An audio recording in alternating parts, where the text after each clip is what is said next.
Çöçek altın palta. Burunqi zamonda bir bola bo'lgan ekan. Uning oilasi nimrat bo'lg'achqa, ota-onasi uni boqolmay, pomishchining uyiga chakarlik beribdi. U bola atgandan kashkicha to'xtamay ishlasimi, pomishchik uni vurun deb tillaydi ekan, dumbalaydi ekan. Bir kuni u bola taqqa o'tin kaskilib beribdi. U ko'rikdan o'tayotganda ehtiyotsizlikdan paltisi daryoga tushib ketibdi. U cho'nqur ham tez oqayotgan daryo suyiga qarag'anicha ko'ngli yerim bo'lib yig'lab ketibdi. Dal shu paytda oppoq soqolli bir buvay uning oldida paydo bo'lib, uningdan "Bolam, nima ishga yig'laysan?" deb so'rabdi. U bola paltisining daryoga tushib ketganligini aytibdi. Buvay uningga "Bolam, yig'lamag'in. Paltangni men suvdan chiqib beray" deb pulton qibla daryoga tushib, bir oltin paltini elib chiqibdi. Buvay uningdan "Sening paltang mushushimi?" deb so'rabdi. U bola beshini chayqab "Rahmat buva, bu palta mening emas" deb javob beribdi. Buvay daryoga sho'ng'ib kirib, bir kumush paltini chiqib, "Bolam, sening paltang mushumi?" deb so'rabdi. Qarasa, buvayning qo'lidagi kumush palta parqirab turg'udek. U bola beshini yana chayqab, "Rahmat, bu palta mening emas" debdi. Buvay daryoga yana sho'ng'ib kirib ketib, bir qora tumur paltini chiqib, "Bolam, bu palta seningmi?" deb so'rabdi. U bola xushalligidan sakrab ketibdi. U paltini qo'liga olib, buvayga to'xtamay rahmat aytibdi.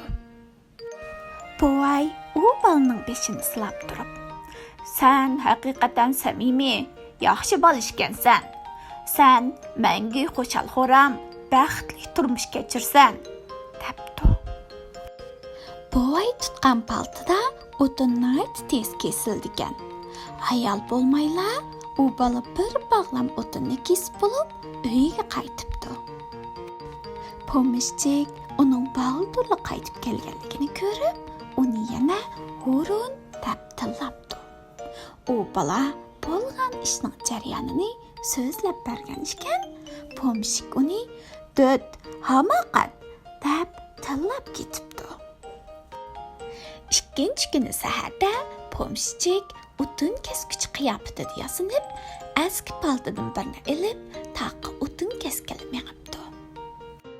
Pomishchik ko'rikdan o'tib etib, paltini qasddan daryoga tashlab etib, yolg'ondan yig'lashga boshlabdi.